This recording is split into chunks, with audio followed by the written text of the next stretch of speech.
What the story guys, is Heritage here, and this is my Doctor Strange in the Multiverse of Madness review. To give the short version, brilliant. This is a solid 8 out of 10.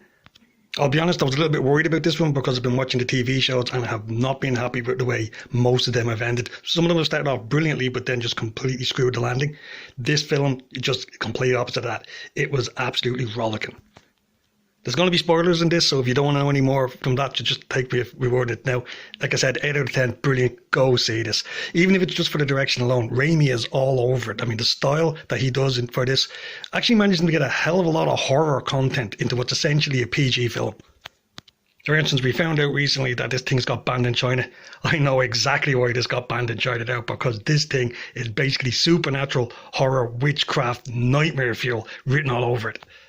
There's a whole scene at the end which is basically one step away from human sacrifices. The imagery alone would have got it banned in China, let alone the notion that you're actually talking about damned souls and demons. This is the sort of stuff that's completely verboten over there, so that's why it's not getting the show. And you know what? It's their loss, because I found it fantastic. Like I said, I was a bit worried about this one because I wasn't entirely sure what the plot was. We had no idea what the villain was, at least I heard nothing about it. So going into this, I wasn't sure what to expect.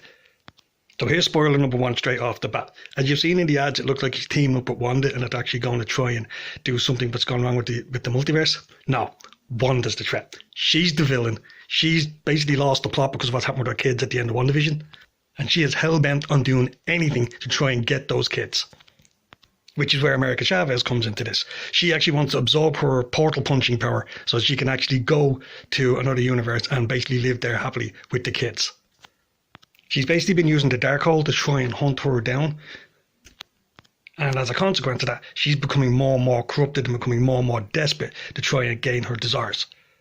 America basically ends up on our Earth, which is called the 616, and as she was attempting to flee a demon that was pursuing her as she was trying to get the Book of Vishanti with an alternate version of Stephen Strange, which is the bit you've seen in the ads where it's kind of jumping through that real trippy kind of fragmented environment.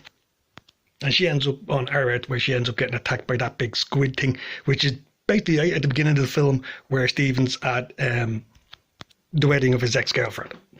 Now, initially, America has a bit of an issue with Stephen about if she trusts him or not, because the Stephen Strange she was just with tried to actually kill her as opposed to let Wanda get the power from her in order to basically save reality. So there's a kind of a thread through this thing where they're trying to work out whether they can trust each other or not. At this stage, Stephen doesn't know who's chasing her, so that's when he goes looking for Wanda, because what they've seen that the thing pursuing her was more witchcraft as opposed to sorcery.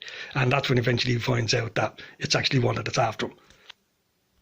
Basically, all the stuff you've seen in the ads are really all in the first 40 minutes of the film, with the exception of that, kind of horrific zombie-looking thing, which was mostly towards the end. But I mean, besides from that, you've seen nothing else in the film, so it's nice to actually go into this and be surprised by what's going on. For me, one of the main highlights in this is Raimi's direction. I love the way he always shows action through the eyes of passerbys, like a waitress or something, or an office worker where you see something happening on it, and how they react to the superhero action that's going on. It's more slick than what he did, 20 years ago with the original Spider-Man films, but it's still his style and you'd know it a mile off. The visual effects in this are fantastic. I really enjoyed it. They're very inventive in, spell casting and, what combat they actually engage in. But what really surprised me is the actual weight, the emotional weight that the film has. Like, it's got a really strong story to it, particularly, like I said, in relation to Wanda. And, all she's doing is trying to get back to her kids. And it's just how that has brought her so low. And I was really impressed with how she gets defeated in the end. I'm not going to spoil it, but I got to be honest, it was an emotional wall. I teared up myself when I was watching it. And, I mean, it really showed that they were going story over action. I know some are worried that this was going to be kind of an American Chavez film. It's not. She's central to the plot, but she's more like a MacGuffin, for want of a better term. But it's really all about Stephen defending reality, Wanda being corrupted by the Darkhold and trying to get her kids back, and how they eventually resolve the whole conflict. There's plenty of bouncing around the multiverse, and this is where we get to see the Illuminati. The Illuminati is surprisingly accurate to the one in the comic books that was done shortly before the 616 got rebooted. So you've got Reed Richards in there, you've got Black Bolt of the Inhumans, you've got Professor X. I was kind of disappointed they didn't have Namor in there, but they did blend in aspects of the What If series that was on the animated show that Marvel did. So you've got Captain Carter in there, and you have a new variant of Captain Marvel. And whilst normally Doctor Strange would have been a member too, because he's actually died in this universe that they've gone to, it's Baron Mordo that's taken that role instead. These are very nicely done things. It could have been just a throwaway cameo, but they actually made some nice, meaty combat moments out of this. And I particularly loved the fight between Scarlet Witch and Professor Xavier. That was outright brutal. Brief, but brutal. And I can't help thinking that, in its way, it resonates with how maybe the Dark Phoenix saga should have been done. You know, like a real sense of tragedy in it.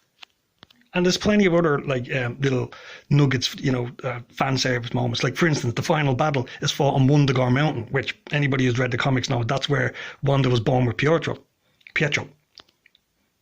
And they go full into the lore about Chthon and the Darkhold and how this is where it was described. And basically this is where it becomes a full-on horror film, which really surprised me. I'm absolutely surprised how much they managed to get into this thing, as I said, which is essentially a PG film.